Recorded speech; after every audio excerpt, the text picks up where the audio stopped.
शुरू से कर दी? चल ठीक है, शुरू से सही होगी स्टार्ट अब।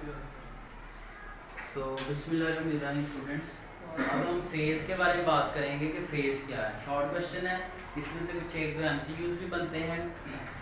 फेस एक्चुअली वो एंगल होता है, ये देखिए ये एंगल बन रहा था ना, ये एंगल सेंटर के ऊपर बन रहा था। ये जो एंगल है बच्चों, इसको ही फेस कहते हैं। क्या कहते हैं इसको? फेस कहते हैं। ये डिफाइन करता है, ये बताता है हमें किसके बारे में? पार्टिकल की डिस्प्लेसमेंट के, वो भी कहाँ पर है, मीन पर है, एक्सट्रीम पर है, कहाँ पर है, ठीक है। और हमें वो बताता है पार्टिकल की डायरेक्शन कि वो भी किधर को जा रहा है, मीन से एक्सट्रीम की तरफ जा रहा है, एक्सट्रीम से मीन की तरफ आ रहा है। बात समझे?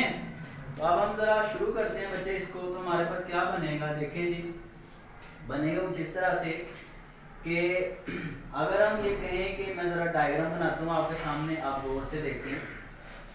हमारे पास एक पार्टिकल यहाँ पे पहली पोजीशन है O1, यहाँ से वो ऑलरेडी मूव करके यहाँ जा चुका है, पहले से जा चुका है। तो अभी वो पार्टिकल यहाँ पे खड़ा है और ये पॉइंट है P, और इसको इनिशियल कह लेते हैं। ये पहले वाला उसका इनिशियल, पहले वाला पॉइंट है जहाँ पे वो ऑलरेडी खड़ा है, ठीक। अच्छा, तो यहाँ तक उसने सेंटर के ऊपर जो एंगल कवर किया है, उस एंगल को हम नाम दे लेते हैं फाई।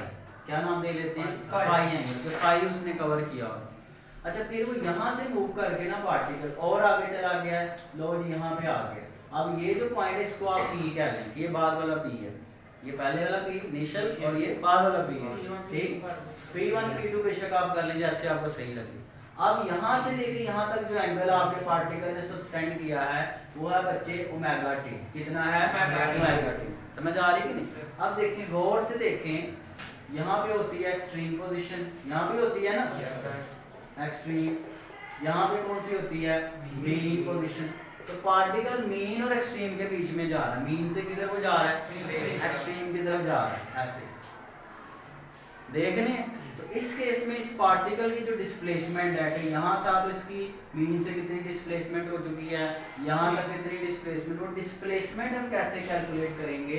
वो डिस्प्लेसमेंट का कल आपने फार्मूला ड्राइव किया था, उसमें क्या था? ये था जी एक्स नॉट साइन थीटा, ये था ना। अब थीटा जो हमारे पास है वो यहाँ पे वो एंगल है, कितना एंगल बना है? पहले एंगल इतना था, उसमें फिर मजीद ये ऐड हो गया, तो थीटा एक्चुअली ये दो एंगल मिलके हमारा ये थीटा बन गया। समझ आ रही है? तो ये तब फार्मूला आप यूज करेंगे ये वाला जब आपका पार्टिकल मीन से किधर को जा रहा हो? एक्सट्रीम की तरफ। या आपको ये भी दे सकते हैं, बुक में ये लिखा हुआ कि इन एंगल से आप स्टार्ट ले लें, 0 से स्टार्ट करें, या आप यहाँ से पाई से स्टार्ट करें। यहाँ पे भी तो आप मीन से किधर को जाते हैं? एक्सट्रीम की तरफ। समझ आ रही है कि नहीं?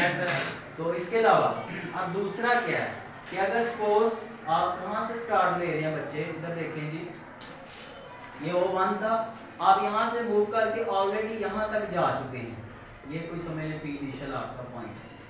तो कितना एंगल आप यहाँ से यहाँ तक कवर कर चुके हैं? π/2। अब आप कहाँ से स्टार्ट ले रहे हैं? अब यहाँ पीछे से नहीं आप जा रहे, आप इधर बेटा रह रहे, अब यहाँ से आप स्टार्ट ले रहे हैं, एक्सट्रीम से आगे जा रहे हैं। तो एक्सट्रीम से आगे किधर को जाते हैं? मीन की तरफ जाते हैं, आगे मीन पड़ी होगी यहाँ पे। जब आप स्टार्ट कहाँ से लें? एक्सट्रीम पोजीशन से लें। कहाँ से लें बच्चे?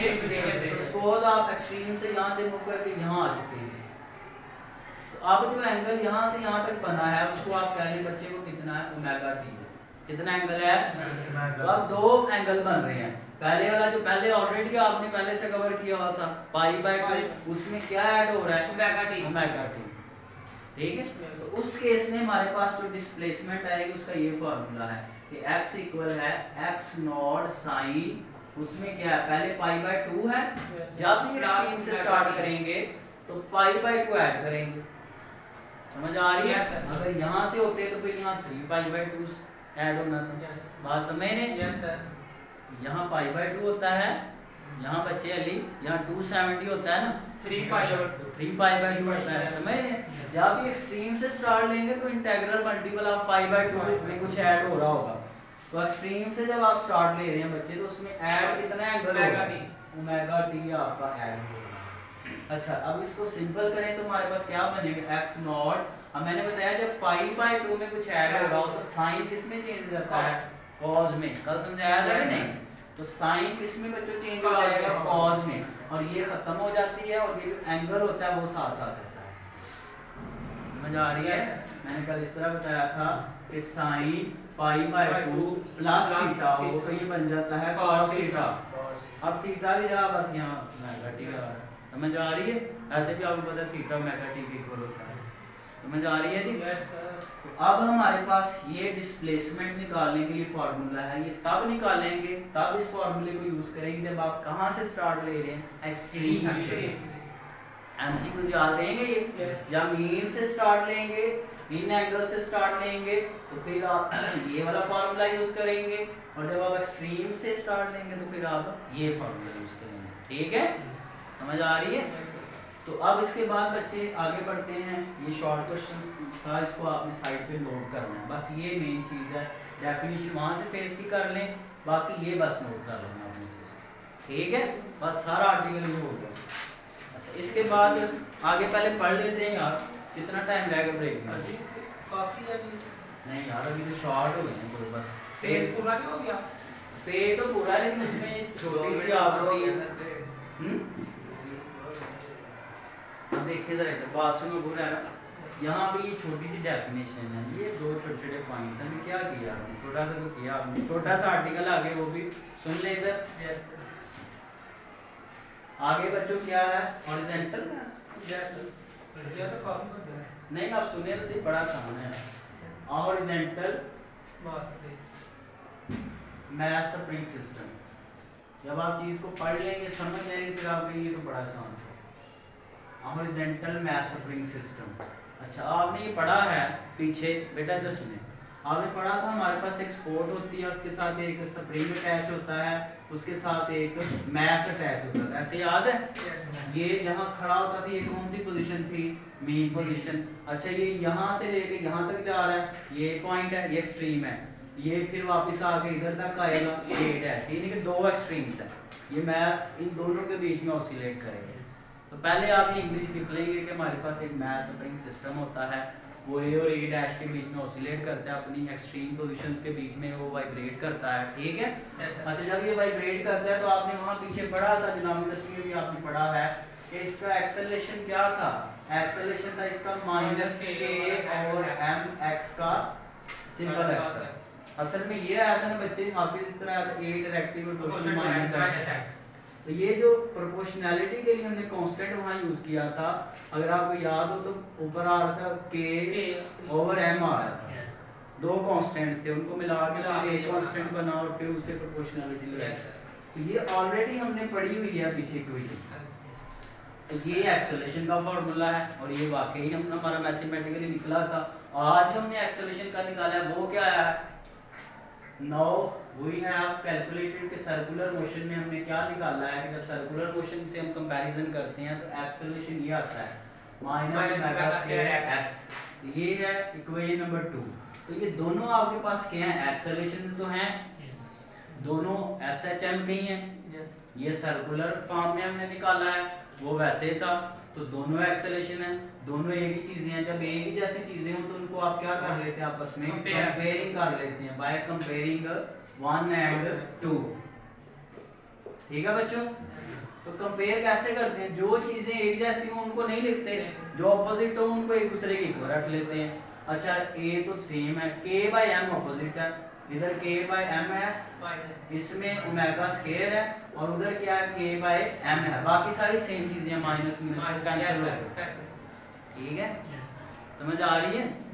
अगर मुश्किल लगे तो आप ऐसे कर सकते हैं, a की वैल्यू इधर पुट कर लो, माइनस ओमेगा स्क्वायर x बराबर तो इसके है k/m x के, x x से कैंसिल, माइनस माइनस से कैंसिल, ठीक है? बच गया ओमेगा स्क्वायर बराबर हो गया k/m, ठीक है? आप इधर भी अंडर रूट ले लो, इधर भी अंडर रूट ले लो, तो ओमेगा इक्वल आ गया k/m के, समझ आ रही है? अच्छा इसके बाद अब हम जरा आगे पढ़ेंगे, ये ओमेगा की वैल्यू हमने कैलकुलेट कर ली, हमें निकालना है, पहले हम निकालेंगे टाइम पीरियड, इस मैथ स्प्रिंग सिस्टम का क्या निकालेंगे। अच्छा आपने नामी दसवीं में ये पढ़ा था, t बराबर होता है 2/m ओवर k, वहाँ डायरेक्ट आपको लिखवाया जाता है, वो आता कैसे, आज हम उस कोड में जाएंगे। अच्छा फ्रीक्वेंसी भी आप निकाल लेते हैं, फ्रीक्वेंसी टाइम पीरियड के क्या होती है, रेसिप्रोकल, तो जो ये उसका उलट होता है, तो वो देखेंगे वो आएगा हमारे पास 1/2 पाई उल्टा देंगे ना, ये चीज भी उल्टेगी k बाय m। एक तो कर दिया ड्रॉ यार, थोड़ा सा कंप्लीट कर लीजिए बस। देखिए जरा, तो ये हमारे पास फॉर्मूले आएंगे। अब आते कैसे हैं, तो उसको में जाएंगे। देखें, आपको पता है कि बच्चों एंगुलर स्पीड की मदद से ओमेगा बराबर होता है थीटा ओवर टी के, पढ़ा हुआ है ना। जब एक पूरा चक्कर हो तो थीटा होता है 2 पाई रेडियन, और जब पूरे चक्कर के लिए जो टाइम लगता है उसको कहते हैं टी। क्या कहते हैं? टी। तो ओमेगा बराबर है बच्चे 2 पाई ओवर टी के। हमें टी निकालना है, टी को उधर ले आओ। टी बराबर हो गया 2 पाई ओवर ओमेगा के। ओमेगा किसके बराबर अभी निकाला था? k बाय m के बराबर निकाला था। तो नीचे आ गया बच्चों क्या? k by m। अच्छा, ये बटा ऊपर ले जाए उलट जाएगा, पता है ना आपको। तो 2 पाई ऊपर जाके ये m बाय k हो जाएगा। तो ये फॉर्मूला आ गया किसका? जो आप नाम उसमें पढ़ते रहे हैं, अब आप उसका प्रूफ भी पता लगा। अब रहेगी फ्रीक्वेंसी, जो ये आया है उसका उलट कर दें, फ्रीक्वेंसी बन जाएगी। देखो, इसको उल्टाएंगे तो ये बनेगा कि नहीं? ये सारी चीजें उलट जाएंगी राइट साइड पर, ठीक है। थोड़ा सा भी है आखिरी। इसके बाद है इंस्टेंटेनियस, क्या दी है? डिस्प्लेसमेंट दी है, वो भी कर लेते हैं। इंस्टेंटेनियस डिस्प्लेसमेंट, फ्रीक्वेंसी भी निकाल ली। तो मैथ ऑपरेटिंग सिस्टम की अगर हमें इंस्टेंटेनियस डिस्प्लेसमेंट निकालनी हो तो वो कैसे निकालेंगे, वो भी देख लेते हैं बच्चे। हमने पढ़ा था कि हमारा क्या फॉर्मूला है, x बराबर है x not sine omega t. अच्छा, ओमेगा किसके बराबर आया है? k over m। वो बाय 2 कर x not sine k over m का अंडर रूट t। ये आ गया जी डिस्प्लेसमेंट, उसका फॉर्मूला, ठीक है। अब रहेगी इंस्टेंटेनियस वेलोसिटी। ये थोड़ा सा समझने का काफी पॉइंट है। v हमारे पास बच्चों कल क्या आया था? v आया था ओमेगा x नॉट का स्क्वायर माइनस x का स्क्वायर। समझ आ रही है? अब जरा देखते हैं इसमें हमारे पास बच्चे क्या है। ओमेगा आ रहा है, ओमेगा किसके बराबर है? k बाय m के बराबर है, under root k by m x not का स्क्वायर माइनस। अच्छा, अंडर रूट के अंदर दो चीजें हो तो वापस मल्टीप्लाई हो सकती हैं, तो हम इनको एक ही अंडर रूट की छत के नीचे लिख सकते हैं, x नॉट का स्क्वायर माइनस x का स्क्वायर। यहाँ तक ठीक है। मैं इधर एक स्टेप कर लेता हूँ ताकि मेरे पास आखिरी बस ये लिखना था, लिख लिए। चलिए, अब आखिरी एक दो पॉइंट है। तो v हमारे पास किसके बराबर आया है? v बराबर है k बाय m, और आगे क्या है? x नॉट का स्क्वायर माइनस x का स्क्वायर, या तो क्या उसका अंडर रूट। अब जरा देखें, एट मीन पोजीशन, कुछ इसमें से कॉमन चीजें लिखने की वो बताने लगा हूं। जब हमारा पार्टिकल ऑसिलेट करते करते मीन पोजीशन पे आता है तो वहां उसकी डिस्प्लेसमेंट क्या होती है? वहां उसकी वेलोसिटी जो होती है वो मैक्सिमम होती है, सबसे ज्यादा होती है। तो वो जो मैक्सिमम वेलोसिटी होगी उसे हम किससे रिप्रेजेंट करेंगे? v नॉट से। किससे रिप्रेजेंट करेंगे? v नॉट से। अब जरा हम क्या करते हैं, ये जो हमने चीज ली है ना, तो ये जो हमारे पास फॉर्मूला है इसमें पुट करेंगे आप, तो क्या बनेगा आपके पास? इसमें पुट करें v नॉट बराबर है, v की जगह आप क्या यूज कर लेंगे? v not. क्या यूज करेंगे? v not k by m, आगे x नॉट का स्क्वायर माइनस x की जगह क्या आ गया? 0। क्या आ गया? 0। v नॉट बराबर आ गया जी k by m, x not का स्क्वायर कट के इधर से किधर आ जाएगा? स्क्वायर है ना, माइनस x नॉट बाहर आ जाएगा। ये किसकी वैल्यू आ गई? v not. तो इसमें ये फैक्टर ये वाला आ रहा है, इधर भी नहीं आ रहा। देखिए, मैं उधर से निकालने लगा कैसे, जरा ध्यान से देखें। उधर पड़ा हुआ है v बराबर है k बाय m, अच्छा उधर x नॉट का स्क्वायर माइनस x का स्क्वायर, ये फैक्टर। अब जरा गौर से देखिए, k बाय m, इन दोनों में से x नॉट में बाहर निकाल लेता हूँ। इसमें तो है पहले में, तो उसमें निकल गया क्या बच गया? 1। दूसरे में वो है ही नहीं, जिसमें ना हो उसे क्या कर लेते हैं? डिवाइड कर लेते हैं बच्चे। क्या कर लेते हैं? फिर अंदर मल्टीप्लाई होगा तो इसका तो वही बन जाएगा, ये कट जाएगा। समझ आ रही है? ऊपर वैसे ही अंडर रूट। अब देखिए a by m under root वैसे ही रहा होगा, x नॉट कट के किधर आ जाएगा, ये वाला स्केयर मल्टीप्लाई हो रहा है, कट के किधर आ जाएगा बाय, और पीछे अंडर रूट के अंदर क्या बन गया 1 माइनस x। इसको बेशक उस अंडर रूट को लैदा कर देना, आप लैदा भी लिख सकते हैं 1 माइनस x का स्केयर ओवर x नॉट का स्केयर। समझ आई बात की? अच्छा ये फैक्टर किसके इक्वल अभी हमने कहा था v नॉट, इसके इक्वल है v नॉट, तो ये बन गया v नॉट 1 माइनस x का स्केयर ओवर x नॉट का स्केयर। ये बन गई हमारे पास इसकी वेलोसिटी, ये किसी भी लगने वाली वेलोसिटी है और ये मेन पोजीशन वाली वेलोसिटी है। बात समझ आई है कि नहीं? तो अगर आप इसको अच्छे से नोट कर लेंगे जल्दी जल्दी आर्टिकल नोट करें।